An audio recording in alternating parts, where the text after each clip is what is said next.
السلام علیکم، جگادوں میں آپ کو خوش آمدید کہتا ہوں۔ افغانستان کی عبوری حکومت 11 ستمبر کو اپنے عہدے کا حلف اٹھائے گی،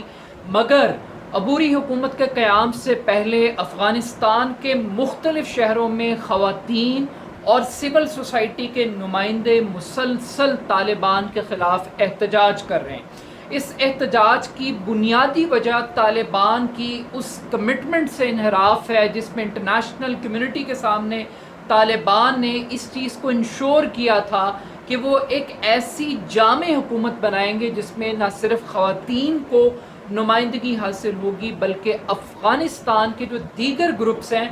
وہ بھی اس حکومت کا حصہ ہوں گے، مگر جو عبوری حکومت پیش کی گئی ہے وہ ہارڈ کور طالبان کے اوپر مشتمل ہے۔ اس عبوری حکومت کے اندر کوئی وزارت کسی خاتون کو، کسی مختلف الخیال گروہ کو نہیں دی گئی، جبکہ ہم نے دیکھا تھا کہ ڈاکٹر عبداللہ کے ساتھ، حامد کرزئی صاحب کے ساتھ اور جو دیگر سٹیک ہولڈرز ہیں ان کے ساتھ طالبان نے مسلسل مذاکرات کیے اور یہ امپریشن کریٹ کیا جا رہا تھا کہ یہ بدلے ہوئے طالبان ہیں، یہ طالبان سب کو ساتھ لے کر چلیں گے۔ مگر سوال یہ پیدا ہوتا ہے کہ آخر کیوں طالبان نے ایک جامع حکومت نہیں بنائی؟ کیوں طالبان ابتدائی 6 ماہ میں جو حکومت قائم کی جائے گی، کام کرے گی، اس کے اندر خواتین کو نمائندگی نہیں دینا چاہتے؟ یہ وہ بڑا بنیادی سوال ہے جس کا جواب تلاش کرنے کی اشد ضرورت ہے۔ اور یہ جو امپریشن کریٹ کیا جا رہا تھا کہ طالبان تبدیل ہو چکے ہیں، تو کیا واقعی طالبان تبدیل ہوئے ہیں یا محض یہ ایک آئی واش تھا جو ابتدائی طور پر دنیا کو دکھانے کی کوشش کی گئی، مگر ریالٹی کے اندر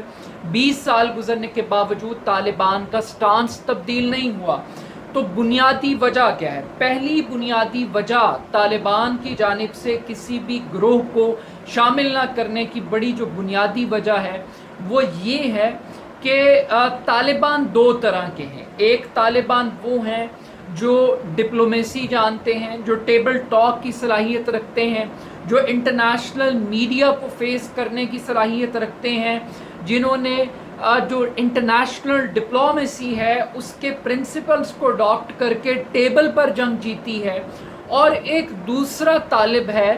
جو ہتھیار کے ذریعے آن گراؤنڈ فائٹ کرتا رہا۔ اب یہ جو آن گراؤنڈ فائٹ کرتا رہا ہے اس کی تعداد اکثریت کے اندر ہے۔ طالبان کو یہ خدشہ تھا کہ اگر وہ انٹرنیشنل پریشر کے تحت امریکی ڈکٹیشن کو ایکسیپٹ کریں گے تو یہ پاسبلٹی ہے کہ جو طالبان آن گراؤنڈ ہیں وہ اپنی ہی قیادت کے خلاف بغاوت کر دیں، اور یہ بغاوت ان طالبان کو داعش کا حصہ بنا سکتی ہے۔ تو پہلی بنیادی وجہ یہ تھی کہ طالبان انٹرنل کانفلکٹ سے بچنے کے لیے، اندرونی بغاوت کے خدشے کو کچلنے کے لیے طالبان نے کسی گروہ کو شامل نہیں کیا۔ اور دوسری اہم وجہ یہ ہے کہ طالبان عالمی دنیا کو یہ بتانا چاہتے ہیں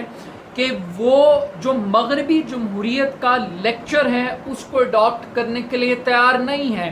طالبان دنیا کو یہ بتانا چاہتے ہیں، جو انسانی حقوق کی ڈیفینیشنز عالمی دنیا ایکسیپٹ کرتی ہے،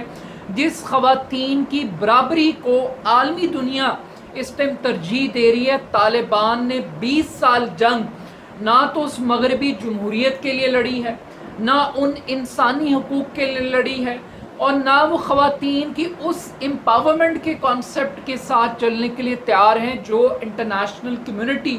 طالبان سے چاہتی ہے۔ اور تیسری ایک امپورٹنٹ وجہ یہ ہے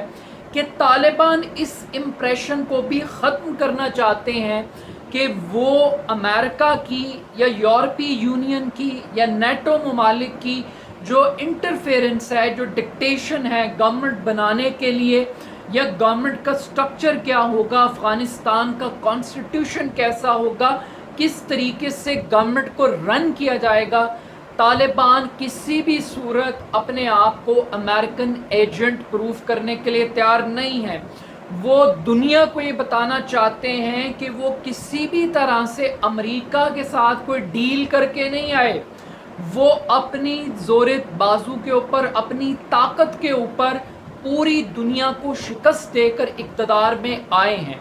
اب جب طالبان کی گورنمنٹ فارم ہونے کے لیے جا رہی ہے تو ہم یہ دیکھ رہے ہیں کہ افغانستان کے اندر پروٹیسٹ ہو رہے ہیں۔ بظاہر یہ پروٹیسٹ کوئی بڑے پروٹیسٹ نہیں ہے، اس کے اندر 60 سے 70 خواتین مختلف جگہوں کے اوپر مختلف شہروں میں ہمیں پروٹیسٹ کرتی ہوئی دکھائی دے رہی ہیں۔ یہ پروٹیسٹ جو ہیں یہ پاکستانی سفارت خانے کے باہر کیے جا رہے ہیں، پاکستان مخالف نعرے لگائے جا رہے ہیں، اور امریکہ مخالف نعرے بھی ہمیں ان پروٹیسٹ کے اندر دکھائی اور سنائی دیے جا رہے ہیں۔ اچھا، اس کے ساتھ ساتھ یہ جو پروٹیسٹ ہے، اس پروٹیسٹ کے پیچھے کون ہے؟ یہ بنیادی طور پہ کہا یہ جا رہا ہے اور یہ امپریشن مل رہا ہے کہ اب افغانستان کو این جی اوز کے ذریعے چلانے کی کوشش کی جائے گی،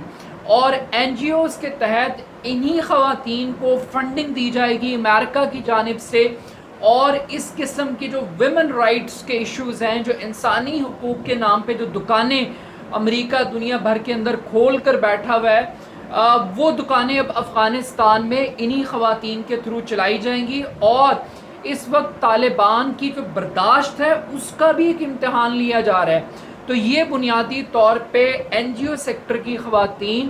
جو کہ امریکن فنڈڈ ہیں مبینہ طور پر، ان کے تھرو یہ پروٹیسٹ کیے جا رہے ہیں۔ اب یہ بڑی انٹرسٹنگ بات ہے کہ پاکستان مخالف بھی نعرے لگائے جا رہے ہیں اور امریکہ مخالف بھی لگائے جا رہے ہیں۔ کیوں؟ کیونکہ اس سے امپریشن کریٹ کرنے کی کوشش کی جا رہی ہے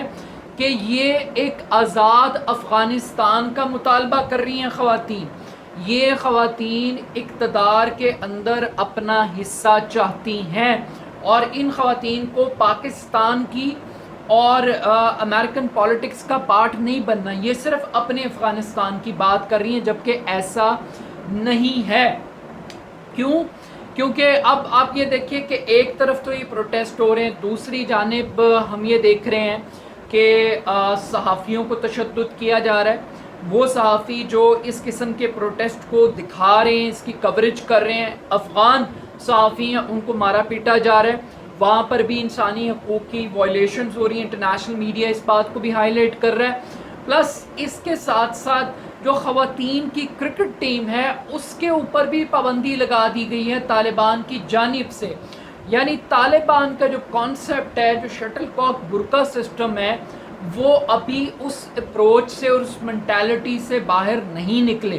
اور یہ سارے کے سارے جو اقدامات ہیں یہ بنیادی طور پہ جو طالبان کی ہارڈ کور آئیڈیالوجی ہے یہ اس کو ریفلیکٹ کرتے ہیں، اور اب وہ دنیا کو ایک میسج دے رہے ہیں کہ وہ اپنے طریقے سے گورننس کے سسٹم کو چلائیں گے، حکومت کو چلائیں گے، وہ دنیا کی ڈکٹیشن کو اڈاپٹ نہیں کریں گے۔ لیکن اس کے ساتھ ساتھ افغانستان کی یونیورسٹیز کے اندر ہم دیکھ رہے ہیں کہ خواتین ایجوکیشن حاصل کر رہی ہیں، آلدو کہ ہم نے دیکھا کہ مختلف جامعات کے اندر پردے لگا کے جو مخلوط نظام تعلیم تھا کہ ایک طرف لڑکے بیٹھے ہیں اور دوسری طرف لڑکیاں تعلیم حاصل کر رہی ہیں، درمیان میں ایک پردہ حائل ہے، تو اس طریقے سے ویمن ایجوکیشن کے کانسیپٹ کو چلانے کے لیے تیار ہیں۔ لیکن عام بات یہ ہے کہ اگر طالبان کسی بھی خاتون کو اپنی حکومت کا حصہ بنا لیں تو کیا وہ خواتین جو سڑکوں کے اوپر افغانستان میں پروٹیسٹ کر رہی ہیں، کیا وہ اس خاتون کو بطور نمائندہ وہ قبول کر لیں گی؟ اور کیا وہ جو خاتون ہوگی کیا وہ پورے افغانستان کی خواتین کی نمائندگی کرنے کے قابل ہوگی؟ تو یہ ایک بہت بڑا سوالیہ نشان ہے۔ لیکن امپورٹنٹ بات یہ ہے کہ افغانستان کی اس عبوری حکومت کو افغانستان کی خواتین تو قبول نہیں کر رہی۔ ایک طبقہ یہ کہتا ہے کہ یہ وہ خواتین ہیں، یہ وہ مرد ہیں سول سوسائٹی کے سو کالڈ جو پروٹیسٹ کر رہے ہیں، جن کو امریکنز کی جانب سے، نیٹو کی جانب سے، سی آئی اے کی جانب سے یہ شورٹیز دی گئی ہیں کہ ان کو افغانستان سے لے جایا جائے گا، ان کو یورپی ممالک کے اندر، امریکہ کے اندر ان کو باقاعدہ طور پہ سیٹل کیا جائے گا۔ تو یہ افغانستان سے نکلنے کی خاطر طالبان کے خلاف اس قسم کی اسٹریٹجیز کو اڈاپٹ کر رہے ہیں، جبکہ دوسرا اسکول آف تھاٹ یہ کہتا ہے کہ یہ جو انٹرم گورنمنٹ ہے یہ 6 ماہ کی ایک اسٹیبلٹی کے بعد جب طالبان اپنی رٹ کو اسٹیبلش کر لیں گے تو پھر نیکسٹ فیز کے اندر جو دیگر گروہ ہیں اور خواتین ہیں ان کو حکومت کا پارٹ بنایا جائے گا. لیکن اگلے 6 ماہ کے اندر طالبان کے اندر کتنی فلیکسیبلٹی پیدا ہوگی آزادی اظہار کے حوالے سے، جمہوریت کے حوالے سے، احتجاج کے حوالے سے، خواتین کے حقوق کے حوالے سے، تو یہ ایک بہت بڑا سوالیہ نشان ہے. مگر امپورٹنٹ بات یہ ہے کہ یہ جو عبوری حکومت طالبان کی جانب سے قائم کی گئی ہے اس میں بہت سارے ایسے لوگ بھی شامل ہیں جو اقوام متحدہ کی بلیک لسٹ پر پائے جاتے ہیں، جن کے نام اقوام متحدہ کی بلیک لسٹ پر، انٹرنیشنل جو بلیک لسٹ ایگزسٹ کرتی ہے وہاں پر پائے جاتے ہیں، یعنی ان کو دہشت گرد تصور کیا جاتا ہے. تو ایسے لوگوں کا انتخاب کیا گیا. مثال کے طور پہ جو حقانی نیٹ ورک کے لوگ ہیں ان کو بڑی اہم وزارتیں دی گئی ہیں. تو اس سے طالبان بڑے کلیئر ہیں کہ ان کی لیڈرشپ آج بھی ہارڈ کور نظریات پر مشتمل ہے. وہ دنیا کی خاطر نہ اپنی لیڈرشپ کو بدلیں گے نہ اپنے نظریے کو بدلیں گے. اب جب کہ بلیک لسٹ لوگوں کو حکومت میں شامل کیا گیا ہے تو امریکہ تشویش کا اظہار کر رہا ہے اس عبوری حکومت کے اوپر، لیکن اس عبوری حکومت کو مسترد نہیں کر رہا. انٹرنیشنل کمیونٹی یہ کہہ رہی ہے کہ ہم اس حکومت کو تسلیم نہیں کرتے مگر اس حکومت کے ساتھ کام کرنے کے لیے تیار ہیں. تو بھائی اگر کام کرنے کے لیے تیار ہیں تو اس کا مطلب یہ ہے کہ یہ ایک نیم رضامندی ہے جو کہ آفیشل شاید نہ ہو لیکن بین الاقوامی دنیا وہ افغانستان کے ساتھ چلنے کے لیے تیار ہے. اب اس پوری کرائسس سچویشن کے اندر جہاں پاکستان کے اوپر یہ الزام لگ رہا ہے کہ پاکستان ایک امپریشن کریٹ کیا کہ اب ایک انڈیپینڈنٹ افغانستان ہوگا جس میں پاکستان کی کوئی انٹرفیرنس نہیں ہوگی، کوئی اسٹریٹجک ڈیپتھ نہیں ہوگی. لیکن جو عبوری حکومت سامنے آئی ہے اگر آپ ان ناموں کو اسٹڈی کریں، مطلب پہلے جو 5 بڑے وزیر آپ کو دکھائی دیتے ہیں یہ سارے اخوڑا خٹک کا جو مولانا سمیع الحق صاحب کا مدرسہ یہ وہاں سے پڑھ کر نکلے ہیں. پھر جنرل فیض حمید صاحب کے وزٹ کے بعد یہ نام سامنے آئے ہیں. اور تیسری امپورٹنٹ بات یہ ہے کہ اب وزارت خزانہ کی جانب سے اسٹیٹمنٹ سامنے آ رہی ہے کہ افغانستان کو چلانے کے لیے پاکستان سے جو سرکاری مشنری ہے اس کے افسران وہ افغانستان میں جا کر افغانستان کی جو گورنمنٹ ہے اس کے سٹرکچر کو رن کریں گے ابتدائی طور پہ. تو اس پرسیپشن کو تقویت ملتی ہے کہ افغانستان کو بنیادی طور پہ اسلام آباد سے بیٹھ کر کنٹرول کیا جائے گا. اور جس طرح سے اسٹیبلشمنٹ پاکستان کے اندر حکومت بنانے اور حکومت گرانے، گروپوں کو جوڑنے، گروپوں کو توڑنے کی صلاحیت رکھتی ہے، یہی ماڈل افغانستان کے اندر بھی کنٹینیو کیا جائے گا. اور اسی پیٹرن کو اسٹیبلشمنٹ افغانستان کے اندر بھی ماضی کی طرح اسٹریٹجک ڈیپتھ کے فارمولے کے تحت لے کر چلے گی. اور جو ایک اہم بات ہے وہ یہ ہے کہ اس پوری کرائسس سچویشن میں ایک بڑی اپرچونٹی کریٹ ہوئی ہے. اپرچونٹی یہ کریٹ ہوئی ہے کہ ایک نیا انٹرنیشنل بلاک بننے کے لیے جا رہا ہے جو کہ پاکستان، افغانستان، ایران، چین اور روس پر مشتمل ہوگا. اور یہ امریکہ کی صرف شکست کی وجہ سے نہیں ہے، یہ بنیادی طور پہ امریکن سینچری کا اختتام ہے اور ایشیائی صدی کے ایک آغاز کی بنیاد ہے. تو یہ بڑی ایک اچھی اپرچونٹی ہے. باقی کچھ لوگوں کا خیال یہ ہے کہ صرف امریکہ نے یو ٹرن نہیں لیا افغانستان سے جا کے بلکہ طالبان نے بھی ایک بہت بڑا یو ٹرن لیا. آج کے طالبان یہ کہہ رہے ہیں کہ وہ اپنی سرزمین کو کسی کے خلاف استعمال نہیں ہونے دیں گے. مگر اہم بات یہ ہے کہ اگر طالبان اپنی ہی سرزمین کو اپنے ہی خلاف استعمال ہونے سے نہیں روک سکتے، جیسے کہ کابل ایئرپورٹ پر خودکش دھماکوں کا ہونا اور داعش کا افغانستان کے اندر پنپنا، یہ اس کی کلاسک ایگزامپل ہے. اگر افغان سرزمین کو طالبان اپنے ہی خلاف استعمال ہونے سے نہیں روک سکیں گے تو وہ پھر انٹرنیشنل کمیونٹی کو کیسے انشور کریں گے، وہ پاکستان کو کیسے انشور کریں گے کہ پاکستان کے خلاف افغانستان کی سرزمین استعمال نہیں ہوگی. اور ایک جو لاسٹ پوائنٹ اس پوری کرائسس سچویشن میں سب سے خطرناک ہے، اس وقت پاکستان کے اندر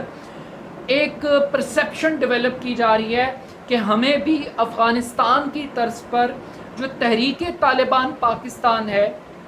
اس کو ایکسیپٹ کر لینا چاہیے اور ایک عام معافی کا اعلان کر دینا چاہیے. تو سوال یہ پیدا ہوتا ہے کہ ایک زمانہ تھا جب ہمیں بتایا گیا کہ گڈ طالبان ہوتے ہیں اور ایک بیڈ طالبان ہوتے ہیں اور یہ دو مختلف ہیں، مگر آج ہمیں جو بات سمجھ میں آ رہی ہے کہ یہ گڈ اور بیڈ تو صرف ایک دھوکہ تھا. بنیادی طور پہ یہ ایک ہی سکے کے دو رخ ہیں، اور اب شاید پاکستان نے جو 20 سال پاکستان کے اندر ایک نیریٹو بلڈ کیا گیا انتہا پسندی کے خلاف، دہشت گردی کے خلاف، ہماری ذہن سازی کی گئی، ایک نیشنل ایکشن پلان ترتیب دیا گیا، اب over the night all of sudden اس نیشنل ایکشن پلان کو لپیٹنے کی باتیں کی جا رہی ہیں، اور یہ کہا جا رہا ہے کہ اگر یہ ٹی ٹی پی کے لوگ پاکستان کے آئین کو تسلیم کر لیں تو ان کو عام معافی دی جانے پر غور کیا جا سکتا ہے. بس سوال یہ پیدا ہوتا ہے کہ کیا طالبان کا معاف کرنا اور ایک مضبوط ایٹمی طاقت رکھنے والی ریاست، 7 لاکھ فوج رکھنے والی ریاست کو کیا ٹی ٹی پی کے سامنے جھک جانا چاہیے؟ کیا جو 70 لاکھ لوگ پاکستان کے اندر اس دہشت گردی کا نشانہ بنے، کیا ان کے خون کو معاف کر دینا چاہیے؟ کیا جو اس ملک میں فوجی عدالتیں بنانی پڑیں، جو آرمی پبلک سکول کا سانحہ ہوا، جو اتنے لاکھوں لوگ، پاکستان کی پوری اکانومی تباہ ہوگی، کیا پاکستان کو سلنڈر کر دینا چاہیے یا پھر پاکستان کو آخری دہشت گرد کو اس کے منطقی انجام تک پہنچانے کے لیے فائٹ کرنا چاہیے؟ یہ بھی ایک بڑا ایک امپورٹنٹ سوال ہے. تو آئی تھنک اسٹیبلشمنٹ اپنی انٹرنیشنل گیم کھیلتے ہوئے قوم کو اتنا بڑا دھوکہ یا اتنا بڑا بلف نہیں دے سکتی. قوم یہ سوال ضرور پوچھے گی کہ آخر کس اخلاقی اصول کے تحت تحریک طالبان پاکستان کو طالبان کی طرز پر جیسے انہوں نے معاف کیا ویسے ہمیں بھی معاف کر دینا چاہیے. تو اپنا فیڈ بیک مجھے ضرور دیجیے گا. میرے یوٹیوب چینل کو جگادو کو ضرور سبسکرائب کیجیے گا. بہت شکریہ. اللہ حافظ.